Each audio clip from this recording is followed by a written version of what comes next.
አርከፉነ የፍንፍኔ ራዲዮ አድማጮች ባለፈው ሳምንት ከኮሎኔል ሰላማዊ ህሩይ ጋር ሰፊ ውይይት ማድረጋችን ይታወሳል።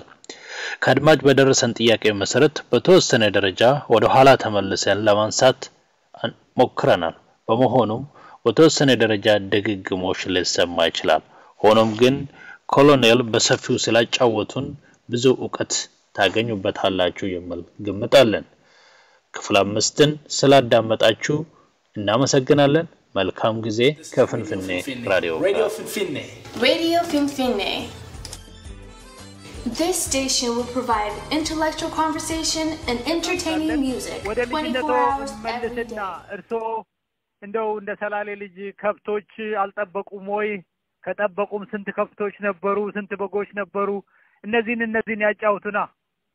እሺ እንግዲህ መጀመሪያ በልጅነት ወቅት የቤተክርስቲያን ትምህርት የጨዋ ልጅ በሚማርበት በወቅቱ በነበረው ስርዓት አስተማሪ ተቀጥሮልን በወግ በማይረግ የክህነት ትምህርት ተምሬያለሁ።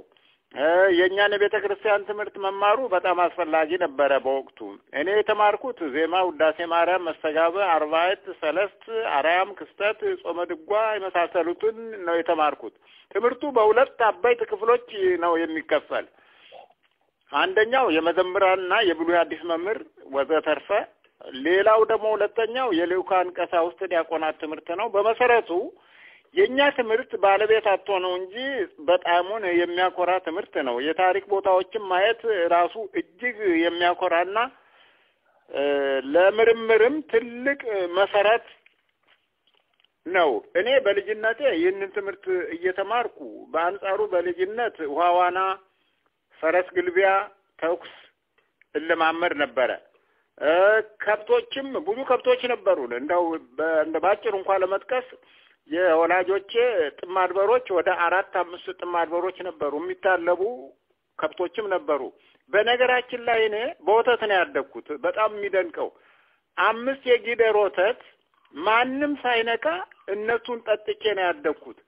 5ቱንም በአንድ ጊዜ እየታለቡ ማለት ሳይሆን አንዷ ጊደር ጠጥቼ ካበቃው በኋላ ያቺኛዋ ደግሞ ቀጥላ ትወልዳለች፣ ያቺ ቀጥላ ትወልዳለች። በዚህ አይነት ነው ያደግኩት። አጠባልቻ የሚባሉ ሞግዚት ነበሩኝ።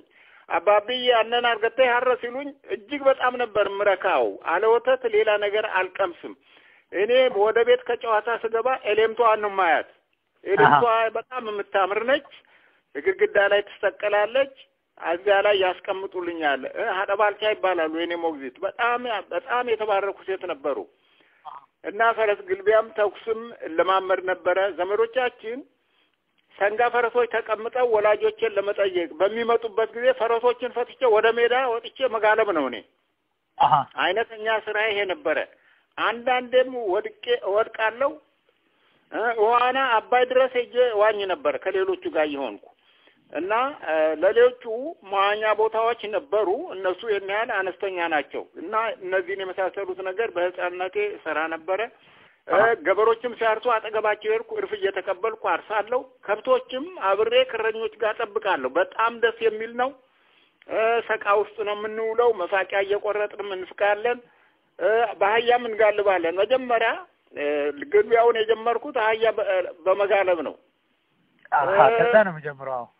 አዎ በህፃንነቴ ወተት ቂጣ መርቃ በጣም መብላት እወዳለሁ እና ኦሮሞነቴን የማረጋግጠው በዛ ላይ ነው። ይህንን የአማርኛ ትምህርት ካጠናቀቅኩ በኋላ ቅኔ ለመማር አጎታችን ዘንድ ታላቁ ሊቅ አለቃ ጥበቡ ገመ ዘንድ ሄድኩ። እዚያ ቅኔ ከናገባቡ በሚገባ ተምሬያለሁ። በመሰረቱ ታላቁ መምህር አለቃ ጥበቡ ገመ ይህንን ዓለም የናቁ ድንግላዊ መንፈሳዊ ግርማ ሞገስ የተላበሱ ጥሩ መምህር ነበሩ። ምግባቸው ሽምብራ ነው። በትንሹ መብላት ሲበሉ የኖሩ ነው። እንደቀደሙት ቅዱሳን መነኮሳት ሰኔል በመስራት የኖሩ በሰኔሉ ሽያጭ የስሬ መድኃኔዓለምን ቤተክርስቲያን ወለሉን በጽድ ጣውላ ያሰሩ ፍጹም ምእመን ነበሩ። በብዙ መቶ የሚቆጠሩ የቅኔና የመጽሐፍ ተማሪዎችም ነበሯቸው። እሳቸው ዘንድ የተማረ ሁሉ ታላቅ ደረጃ ላይ የደረሱ ጳጳሳት የሆኑም አሉ። በሚሊታሪም ከፍተኛ መኮንኖች፣ በሲቪልም እንደዚሁ። በቅኔ ትምህርት ተመርቀው መምህራን የሆኑ ብዙዎች ነበሩ። ታላቁ ሊቅ አለቃ ጥበቡ ገመ ግርማዊ ቀዳማዊ ኃይለ ሥላሴ ጳጳስ ይሁኑ ብለው ፓትርያርክ እንዲሆኑ አስመጥተዋቸው እንቢ ብለው በጎቼን ለማንጥቼ ነው እኔ እዚህ ጳጳስ መሆን ብለው ነው የሄዱት። የኛ ትልቅ ታሪክ የሰሩ አባት ናቸው። የዓለም ኃላፊ ነው ከነምኞቱ የናቁት ነው። ታላቁ መምህር ነበሩ። በእውነት ታላቅ መምህር ነበሩ። መኖሪያቸውም መቃብር ቤት ነበረ። መኝታውም የሰኔል ምንጣፍ ነው መኝታቸው። ታላቁ መምህር አለቃ ጥበቡ በተራራ ላይ ያለ የእንቁ ወይም የዲያመንድ የክብር ድንጋይ ክምር ታሪክ የነበራቸው ታላቅ የታሪክ አሻራ የነበራቸው መምህር ነበሩ። ይሁሉ ተወላጅ እያለ የእሳቸውን ሕይወት ታሪክ ለመጻፍ ያሰበ አልነበረም። እኔና ወንድሜ አቶ ሐዲስ ገብረ ኢየሱስ አለቃ ተከሰ ሆነን ጥቂት መጽሐፍ አዘጋጅተን ነበረ። ከውቅያኖስ ባህር ዕውቀታቸውን በጭልፋ የመጨለፍ ያህል ነበር በእውነት። አሁን በቅርቡ አንጋፋው ጋዜጠኛ አቶ አበራ ለማ ከኖርዌይ ድረስ አዲስ አበባ ደውሎልኝ ሳንገናኝ ቀርተን አጋጣሚ ሆኖ እኔ ወደ አሜሪካ ስመጣ ደውሎልኝ ለመነሻ የሆነው ዘንድ ይችን ትንሽ መጽሐፍ ልኬለት በከፍተኛ ቁጭት እያዘነ እነዚህን የመሰሉ ሊቅ ትልቅ ታሪክ የትልቅ የታሪክ አሻራ ያላቸው መምህር አሳዋሽ በማጣት እንደዚህ ሆኖ መቆየቱ ያሳዝናል በማለት ባለው ችሎታና በተካበተ የሥነ ጽሑፍ ልምዱ በጉዳዩ በጣሙን እያሰበበት ነው። እኔም ከጎኑ ነኝ። የታላቁ ሊቅ አለቃ ጥበቡ ገሜ እጅግ የሚያስደንቀው የትምህርት አሰጣጣቸው አንዱን የዳዊት ትርጉም፣ አንዱን የነገሥት መጽሐፍ ትርጉም፣ አንዱን የቅኔ አገባብ፣ አንዱን የቅኔ እርባታና አገባብ ወዘተ ሲያስተምሩ ሁሉንም በየራሳቸው እያዳመጡ ስህተቱን በማረም ያስተምሩ ነበር። ይህ እጅግ በጣም የሚያስደንቅ ነው። የንግግር ዘይቤያቸው ባላገር ነው የሚሉት። ባላገር የሚሉት ማንንም ሰው ነው። ጃንሆይን በአንድ ወቅት ባላገር ብለዋቸዋል። እዚያ እየመጡ ሽልማት ይወስዳሉ። በአመት ለተማሪዎችም አቡጀዲ ይወስዳሉ የሚለበስ። ለምን እንዲህ ተባልን ብለው ቅር አላቸው። ለምን እንዲህ አሉን? ባላገር እንዴት ተባልን አሉ። ነገሩን የሰሙት አባ ወልደ ገብርኤል የሚባሉ ለጃንሆይ ግርማዊ ሆይ ይህ ያነጋገር ዘይቤያቸው ነው በማለት አስረድተዋቸዋል። ከዚያ በኋላ ነው ቅሬታቸውን ያነሱ። ለነገሩ ቅር ቢላቸውም ምንም ሊያደርጓቸው አይችሉም በወቅቱ።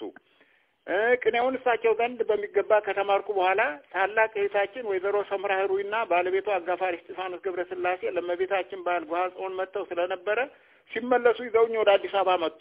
ከዚያ ተፈሪ መኮንን ትምህርት ቤት የእህቴ ልጅ የወይዘሮ አስቴር ወልደ ዳዊት አጎት እቴቴና ወይዘሮ አስቴር ሆነው ነግረዋቸው ደጃዝማች አለማየሁ ደርቤ ይባላሉ። እሳቸው ተፈሪ መኮንን ትምህርት ቤት አስገቡኝ። በ3 ዓመቴ 9ኛ ክፍል ደርሼ በክብር ዘበኛ ኩዴታ ጊዜ ነው ትምህርት የተቋረጠው። በ1954 ማለት ነው። የባላባት ልጆች ከያውራጃው ይመረጡ ሲባል በትውልድና ለውትድርና ተመረጥኩ። የጭ መኮንን ፈተና ተሰጥቶኝ እዚች ላይ ጥያቄ ያለኝ ወደዚች ከማንሳቴ በፊት ወደ ጓጽዮን ሊመልሶት። ምክንያቱም ጓጽዮን እድሜዋ ከአዲስ አበባ በላይ ነው ይባላል። ምን ያህል እውነት ነው ይሄ ነገር? አይ እውነት ነው። በአብርሃና አጽብሃ ጊዜ የተሰራች ቤተክርስቲያን ነች። መቼ ማለት ነው አብርሃና አጽብሃ ማለት? እንግዲህ እነሱ የቆዩ ናቸው። እዚያ ትግራይ ውስጥ ነግሰው የነበሩ ናቸው። ትግራይ ውስጥ ነግሰው ዝሆን ኢትዮጵያን ሲያስተዳድሩ የነበሩ ነገስታት ናቸው። አብርሃና አጽብሃ በአክሱም ዘመን ይሁን እንዴ ታዲያ? አዎ አብርሃና አጽብሃ ወንድማማቾች ናቸው። ጓጽዮን የሚባለውን የጨመሩት የእመቤታችን ቤተክርስቲያን ጓጽዮን ማርያም ከተሰራች በኋላ አብርሃና አጽብሃ ከሰሩት በኋላ ነው። ጎሃ ነው የሚባለው ግን ቦታው ድሮ የኛ ዘመዶች ኦሮሞዎች አገር ያቀኑ ሲመጡ ቱሉ ሚልኪ ላይ አጠር አድርጌ ነው የምነግርህ ብዙ ስለሆነ ቱሉ ሚልኪ ላይ ሲደርሱ አህያ አገኙ። ተራራው ላይ ቱኒማ ሚልኪ ከተኛ ታኑ አሁን አህያ የጥሩ ነገር ምሳሌ እኮ ነው። ሚልኪ ያሏት እዛ ቦታ ላይ አህያ ስላገኙ ነው። በዚያው እየገሰገሱ ሲሄዱ ልክ ጓጽዮን አፋፉ ላይ ሲደርሱ ዝንጀሮ ያያሉ። ማሊኩኒማ ጎሃ አሉ። ጎሃ ጀቹን ደልጄስ በጥሩ የኛ ኦሮሞች አባቶች አነጋገር ጎሃ ብለው የሚሉት እንትኑ ዝንጀሮውን ነው ኩኒ ጎሃ ሲሉ በዛው የመቤታችን ቤተክርስቲያን ደግሞ ከጊዜ በኋላ ሲሰራ በጎሃ በሚለው ላይ የመቤታችን ስም ጾድን ጨምሮ ጎሃ ጾድ የተባለበት ታሪኩ ዋናው ይሄ ነው ሰው ቤተክርስቲያኗ ራሷ እድሜዋ በጣም ረጅም ነው አዎ ረጅም ነው የኛ ቅድማቶች ናቸው ያቋቋሙትም በዚያን ጊዜ መብት አላቸው ስልጣንም አላቸው እምነቱንም ይፈልጉታል አማኞችም ናቸው በራሳቸው ባህል ቢተዳደሩም ያንን ይጠብቁት ነበር ስለዚህ እነሱ በዚያን ጊዜ እያቀኑ ሀገር ሲመጡ ሊነጋጋ ሲል ጎሃ ኩኒማ ጎሃ አሁን ጎህሊ ቀድሲል ይላል በአማርኛም አይደለም እና እነዚያን ዝንጀሮችን በዚያ አካባቢ በሚያቸው ጊዜ ጎሃ ኩኒ ጎሃ ብለው ይሄን ታሪክ አባቶቻችን አያቶቻችን ሲነግሩን ነበር ከዛ ጽዮን ቤተክርስቲያን አብርሃና አጽባ መሰረቱ አንድ ላይ ደመሯትና ጎሃ ጽዮን አለ አዎ እኔም ማስታውሰው ጽዮንን ቤተክርስቲያንን ፍቅር እስከ መቃብር ላይ ያለቀችው እዛ ቤተክርስቲያን ነው ፍቅር እስከ መቃብር ሴትዮ የተቀበረችው እዛ ቤተክርስቲያን ነው አውራሪ መሸሻ እነ ጉዱ ካሳ ታሪክ ያለቀው እዛ ቤተክርስቲያን ነው ኤግዛክትሊ አንብቤዋለሁ ፍቅር እስከ መቃብር ጥሩ ተመልክተዋል እና ከዛ በትውልደኛ የዛ ከተማ እድገት ብዙም አልተሻሻለም እንኳን ሊሻሻል ካምቦ የሚባለው የስም አጠራር እንኳን የጣሊያን ነው ካምፕ እንግሊዘኛ ነው ካምፕ የጦር ሰፈር ማለት ነው ለምሳሌ የዩኒቨርሲቲ ካምፓስ ይባል የለም አሁን አንድ ዩኒቨርሲቲ የተማርክበት ካምፓስ ነው የምንለው እንደ ካምፕ ደግሞ ማለት ካምፕ የጦር ካምፕ ይሆናል የፖሊስም ካምፕ ይሆናል የሚሊተሪ አነጋገር ነው ካምቦ ማለት ደግሞ የጣሊያንኛ ነው ያው እንትኖች ቃላት ይወራረሳሉ ቋንቋ ያንኳ አልተለወጠም ካምቦ የሚለው አሁን ነው ጓጽዮን ተብሎ ከተማው የተጠራው አሁን እዛ ሀገር ብትሄድ ወደ ነው የምትሄድ እዚህ ካምቦ ደርሼ ልምጣ ነው የሚለው የዚህ ሀገር ተወላጅ የሆነ ሰው ስለዚህ በዚያ ነው የሚጠራው አልተሻሻለም ማሻሻልበት ምክንያት ምንም ሰው አይወጣበትም በቦታው ላይ ወጣ ሲባልም ወዳው ነው እንትን የሚለው አሁን ሀገር ይቀይራል አዎ እና አልተሻሻለም አሁን ግን ጥሩ የሆነ ነው የመጣው ሆቴሎች እየሰሩ ነው ባንክ እየተከፈተ ነው ምንድነው ስሙ ሃይ ስኩልም እየተከፈተ ነው ቆይቷል ሃይ ስኩልም እንዲከፈት ብዙ ጥረት አድርጌያለሁ እኔ እዛ ቦታ ላይ ፓርላማ ውድድር በመወዳደርበት ጊዜ ድሮ ማለት ነው ወደ መቷለቃ ሆኜ ውድድር ውስጥ ገብቻለሁ እኮ ፓርላማ እና እዚያ ብዙ አስተዋጽኦ አድርጌያለሁ እዚያ አካባቢ ላይ እሱን እንድንደርስበት ገልጽልሃለሁ እና ካምቦ የሚለው ስም አሁን ቅርብ ጊዜ ነው የተለወጠው ብዙዎችም ካምቦ እያሉ የሚጠሩ ሰዎች አሉ ጓጾን ዋና ከተማው ነው ወረዳው ያ ወረጃ አርሶ ነው ሀገር ነው ታውቀዋለህ በሁለት ምክትል ነበር የሚተዳደረው የጅጉራና ሆሴ የጅጉራ ማለት ይሄ ወዲህ ያለው ሰግለን ጃርሶ ኡሩ እኒን የመሳሰሉት ነው ጣይ ደግሞ ያንን አርፈል ይበል ሸነንጣይ ጃዋጁ የሚሉት የጎሳው ስም አለ አይደለም በዚህ አይነት የሚሄደው ነው እሱ ሰልገን ጃርሶ የሚለው ዘጠኙ ጎሳዎችን መዘርዘር ነው ይቻላል እሱ ማስፈላጊ ከሆነ እና እዚያ የክብር ዘበኛ ኩዴታ ጊዜ ነው ትምህርት የተቋረጠው በ1954 የባላባት ልጆች ከያውራጃው ሲመረጡ ያው ለውትድርና ተመረጡ የእጩ መኮንነት ፈተና ተሰጥቶኝ አንደኛውኛ አልፌ ከአዴት ኮርስ ፈጽሜ በጃንሆይ ተመርቄ በመሃሉ በወረጃ አርሶ መልካም ፈቃድ ደግሞ የፓርላማ ምርጫ ገብቼ ነበር በአጋጣሚ ቁጥሩ ስላልሞላ ወደ ፓርላማ ለመግባት የነበረ ምኞት አልተሳካም በዚያ ጊዜ ለመወዳደር ብር 10,000 ብር ነበር የሚያዘው ብር ውድ ነው በዚያን ጊዜ ወይም ሁለት ጋሻ መሬት ወላጆቻችን መሬት አላቸው ስሙን አላዛወሩልኝም ግን የኔ ታላቅ እህት ነበረች ወይዘሮ ሰምራህሩ እጅግ በጣም የተባረከች እህት ነበረች እናቴ ነች ማለት ይቻላል 2 ጋሻ መሬት ወደ አውራጃው ፈርማ ለኔ ሰጠችኝ ያ መሬት ባለ መሬት ስለሆንኩ ያንን አውራጃ 2 ጋሻ መሬት ይዤው ውድድር ውስጥ የገባሁት በዚያ ነው እዛን ጊዜ አስታውሳለሁ ደጃዝማች ገለታ ነበሩ አውራጃ አስተዳዳሪው አንድ ትኬት አለች እኔ ለዚህ 100 አለቃ ነው ያችን ትኬት ማረጋት ማለታቸው ትዝ ይለኛል እስካሁን ገለታ ቆርቻ ነው አዎ ገለታ ቆርቻ ሰላላ አውራጃ አስተዳዳሪ ነበሩ እኚህ ሰው እርሶ ባይና አይተዋል እንዴ ባይና እንደ ፐርሰናል ያቃቸዋለሁ እንጂ እንትን ኃይለ ሥላሴን ይመስላሉ ይባላል እውነት ነው አሬ ለሙሸት ነው ምንም ተአምር አይገናኙ ሳቸው ሙሉ አሰሉን ነው የሚያህሉት ቁመታቸው እንኳን አሃ እንዴ ኃይለ ሥላሴ እኮ በጣም አጭር ናቸው ሙሉ አሰሉና ገለታ ቆርቻውን አትለያቸውም አሃ በወንድነት ባህሪም ይመሳሰላሉ አሃ ሙሉ ይበልጣል የሚል ግምት አለኝ እኔ እንግዲህ ብቻ ወንድነት መገመት አስቸጋሪ ነው እና በጣም ጉልህ ትልቅ ሰው ናቸው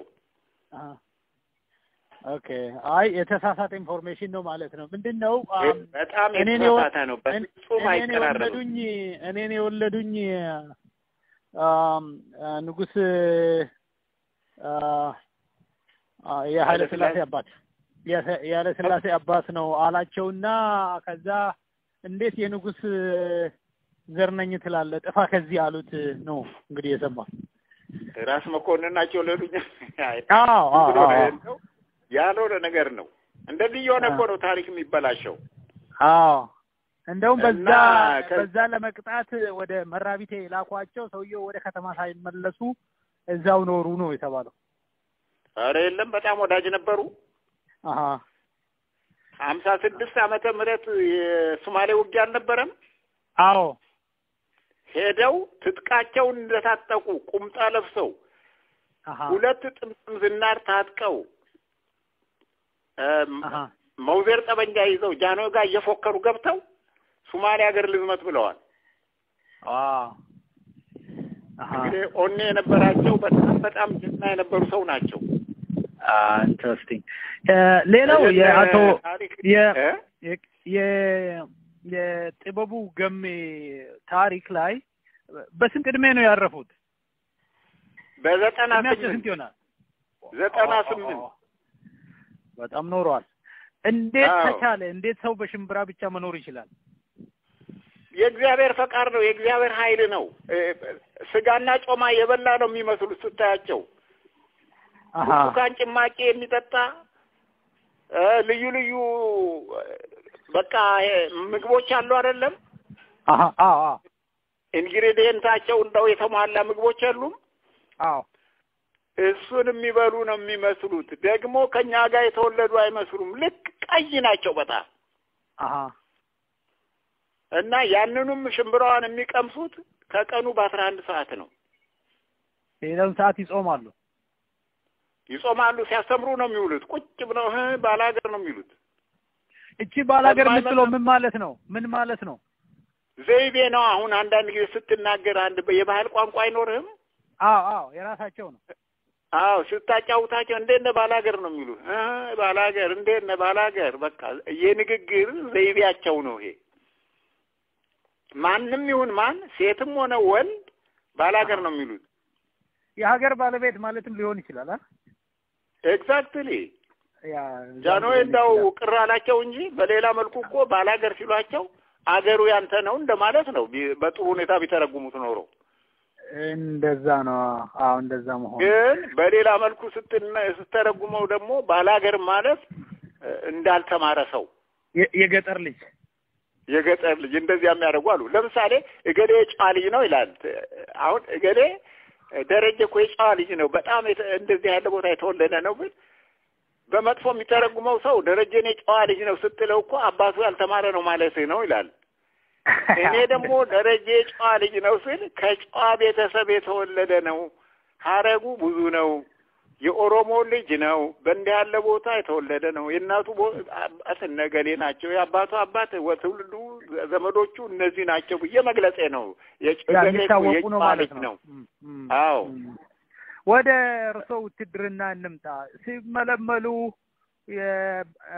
የፊውዳል ልጆች ወይ ደግሞ የባላባት ልጆች ብቻ ነው የተመረጠው በዛ ዘመን የደሃ ልጅ ወታደር የመሆን እድል እንኳን የለውም እኛ እኮ ለመኮንንነት ኮርስ ነው ያማ ወታደርነቱ ሁሉም ተመለመለ መኮንንስ የሚሆነው በስራ ነው በዘር በመምዘዝ ነው ሁለቱንም የሚያጣምራለ ዘር በመምዘዝም አለ ያ ይሄን ኢንፎርሜሽን የሰጠኝ ሰው ያኔ የሀገር ሰው ታማኝ ለሀገራቸው ታማኝ የሚባሉት የባላባት ልጆች ብቻ ናቸው ስለዚህ ዕውቀታቸው ሌላ ታይቶ ሳይሆን የማን ልጅ ነው ይታወቃል ወይ ተብሎ ነው ለዛ ነው የባላባት ልጆች ብቻ ተፈልጎ የሚመለመሉት አሉኝ ይሄን ያል ምን ያለው ነው ወል እንግዲህ ምን ሆነ መሰለኝ ክብር ዘበኛ ከዳ አይደለም ነገ ደግሞ ጦር ሰራዊት ቢከዳ ምን ኃይል አለን ብለው ከስር ማቋቋማቸው ይመስለኛል አሁን ሎጂካሊ ስመለከተው ነገሩን ይሄን ደግሞ ሲያቋቁሙ እንግዲህ ይሄኛው ታማኝ ነው የጨዋ ልጅ ነው የባላባት ልጅ ነው አይከዳም እንዲያለው ደግሞ ከስር ማጠናከር አለብን ፑር የሆነ ሳይኮሎጂ ነው ነገሩ አሁን ያናቃቸዋለን ነው አይ መያዣም ሊሆን ይችላል የርሶን አባት የሚያውቁ ኮኔክሽን ካለ የትም አይሄድም ነው አዎ እንዴ አባቴ እዛ በአመት 50 ብር ይሰጣቸው ነበር 50 ብር ከጃኖ የማም ግዘት ማለት ትልቅ ደሞዝ ነው ለምን ተብሎ ነው የሚሰጣቸው ላይክ እንዲህ ሽልማት በቃ ለትልቅነታቸው እንዲያሉ ሰው ናቸው የዚህ ሀገር ባላባት ናቸው ምሁር ናቸው ህዝብ ማስተዳደር የሚችሉ ናቸው በማለት ነው አለቃ ህሩይ ገሜ ማለት እንግዲህ እኛ ዘመዶች በጣም በእውነት የሚያኮራ ትውልድ ነው ይገርማል አለቃ ህሩይ ገሜ ጥበቡ ገሜ የይስ ገሜ አረዶ ገሜ ጅማ ገሜ ተክለ ጊዮርጊስ ገሜ ሴቶችም ደግሞ እንደዚሁ ናቸው ብዙዎች ናቸው ሐረገ ትውልዱ በጣም የሚያኮራ ነው በዚህ ያለ ስላሴ ንጉሱ ኮኔክሽን ይፈጥራሉ አንዲ ኤግዛክትሊ እና እንደዚህ አይነት ነገር ነው በአመት 50 ብር ማግኘት ማለት ትልቅ ነገር ነው ትልቅ ብር ነው በዛ አው ልዩ ሽልማት አለ እንጂ 50 ብር ብቻ አይደለም ካባ አለ ፎትና ሱሪ አለ የዚያን ጊዜ ተሸለሙት ቤት አሁን አለ የኛ እኛ አባት ቤት ካባው አለ አሁን ደስ ይላል አዎ እና እንደዚህ ነው የኔታ በእውነት ሁለት ጊዜ እኮ ነው በጥስና እንዲመጡ ያረጓቸው አሁን ሰው እንሾም ይያለ የሚራቆትበት ጥብስና ያስፈልግም ነው ያሉት እኔ በጎች የሚሏቸው ተማሪዎቻቸውን ነው ወንጌሉም ላይ በጎችን ጠብቅ ይላል ጌታችን መድኃኒታችን ኢየሱስ ክርስቶስ እና ያንን ዓላማ ይሄን ዓለም የናቁ ናቸው እና በነገራችን ላይ እንደ አንድ ማስተዋውሰው ሌላ ነገር እዛ ተማሪ ሆኜ እሳቸው አገሪ ማን ነው ቱሉ ኡርጌ የሚባል ሽፍታ ነበረ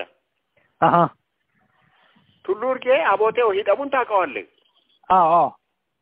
በጣም ጎበዝ የሆነ ሽፍታ ነበር በእውነት አሁን ለጥብቀት ይመጣል ፖሊሶቹም ይቆማሉ እሱም በጎኑ የራሱን ወታደር ይዞ ይቆማል አንድ ሰው አይናገረው እኛ የኔታ ጋር ይመጣና ግን ሰላም ብሏቸው መሳሪያውን እንዲህ አድርጎ ሰላም ብሏቸው ይሄዳል ባላገር እንዴት ነው ይሉታል አካባቢ ባላገር ፈያ ነገውማ ቋንቋውንም አንተ አይሉም አይረሱም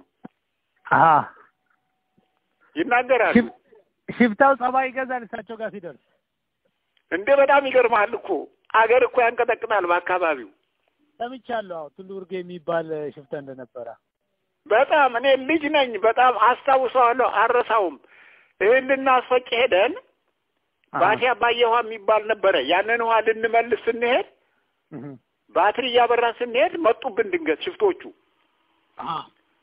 እሱ ነው ለካ ከኔ ጋር ያሉትን አራቱን እያገላበጠ ገረፋቸው እኔ ጋር ሲደርስ ምን አለው ልጁን ሙጨቴ ተለከንቱቅ ነው ያለው በጣም ይገርመኛል አከንቱቅ ነው ሙጨቴ ተንቱቅን አለው ያቆጣ ሌሎችን ልጅ ስለሆኑ ነው እርሶን ያቃል የታቀኛል ልጅ ነኝ እኔ ያ ልጅትን እኔ ወረጃሱ እሱ አቦቴ ይጣቡ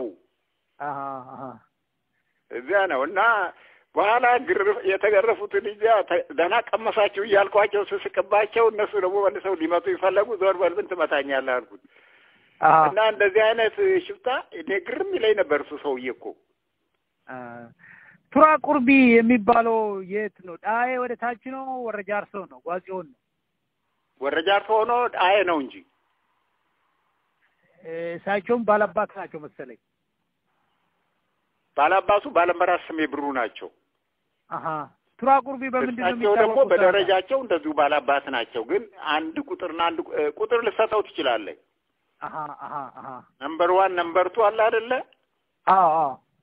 እንደዚህ አይነት ነገር ነው ቱራ ቁርቢም ባላባት ናቸው ቱራ ቁርቢ ማን አይስ ይባላል ሰማም እና በበተሰማ ያ ዘፈኑን ሰማት ኮትዮን ደሙ ቱራ የሚልም ነበረ ብዙ ነው ደሙ ቱራ የቱራ ቁርቢ ልጅ ነው ደሙ ቱራ እነዚህ ደሙ በጣሊያን ጊዜ ከሙሉ አሰኑ ጋር ተዋግቶ የሞተ ነው እንግዲህ በዛን ጊዜ እኛ አናቅም አልተወለድንም አሁን ወደ እርሶ የመከላከያ ህይወት ውስጥ ደርሰናል ከዛ በፊት ግን በርሶ ዘመን ነው እንደ አገሪቱ ሁሉ ሽፍታ የነበረው ወይም ደግሞ ምን ልበለው ታጋይ አገሪ ይገርማል አውቀዋለሁ እኔ አገሪን መጀመሪያ ሲቸን የተቀጠረው ብሔራዊ ጦር ነው እዚያ ተቀጠረና ትቶ ሄደ ከዚያ ሻምበል ታደሰ ወርቅነህ የሚባል ነው ያስቀጠረው ከሌመን ነው ትውልዱ አገሪ አሁን አስቀጠረው እዚያ ትንሽ ከተማረ በኋላ ትቶ ሄዶ ጠባሴ ክብር ዘበኛ ተቀጠረ አጠራ አድርጌ ነው የምነግርህ ክብር ዘበኛ ተቀጠረ 6 ወር ጨርሶ ቤተ መንግስት ተመደበ ጃንሆይ ጋር ማለት ነው ኢዮቤሉ ቤተ መንግስት ጥበቃ ከዚያ ኤማኑን ከበቂ ጥይት ጋር ይዞ ሸፈተ ይሄ ከጊዜ በኋላ ነው እዚያው ላይ እንደተመደበ ብዙ አልቆየም ልጅ እኮ ነው ሲሞት እኮ ወደ 30 አመት ቢሆነው ነው እድሜው 27 አመት ነው አሉ 27ማ በየተያዘበት ጊዜ ነው ግን ለጥቂት እኮ ነው ደርግ ቢደርስለት አይሞትም ነበረ እና እሱ ልጅ በጣም የሚደነቅ ልጅ ነው እጅግ በጣም የሚደነቅ ሳይማር የተማረ ለወገኑ በጣም ተቆርቋሪ የሆነ የሚገርምህ ወረዳ አስተዳዳሪዎችን ከሙሉ አሰሩ በስተቀር በሙሉ ያስገብራቸው ነበር በሙሉ ከነሱ ላይ የሚቀበለው ከቤተ መንግስት እንጀምርና የቤተ መንግስቱ የጥበቃ ኃላፊ ነበር አሉ ይሄን ያውቃሉ ኃላፊ ሊሆን አይችልም ተራ ወታደር እኮ ነው አንተ ኃላፊ እኮ ስትሆን 100 አለቃ ወይ ሻምበል ወይ ሻለቃ ነው መሆን ያለብህ የዘቡ እንኳን አለቃ ለመሆን 10 አለቃ መሆን አለብህ ግን ቤተ መንግስት ውስጥ ተመድቧል አጋጣሚ ሆኖ ያ እንዳለቃንም ልትቆጥረው ትችላለህ ቤተ መንግስት ውስጥ የሚመደብ ወታደር በጣም ትልቅ ኃላፊነት ነው ያለው እኮ ዳሆኖ ብዙ ነገር መስራት ይችላል ቢፈልግ እኮ ምንድነው ወደ እያጣራን እንሄድ ብዬ ነው ምንድነው የተባለው በ19 መቼለት ነው ነታደሰ ብሩ ኃይለ ሥላሴ ላይ እርምጃ ለመውሰድ ያሰቡ ጊዜ ማለት ነው ያኔ ሌሎች የዛ ተሳታፊ የነበሩት ሰዎች እየተለቀሙ ሲያዙ እሱ ያለውን ጠመንጃ ወስዶ ወደ ሰላሌ ገብቶ ሸፈተ ነው ይሄ ነው መጀመሪያው ይሄን ያውቃሉ እርሱ ወለ እኔ ይሄን አላውቅም ግን ይመስላል ነገሩ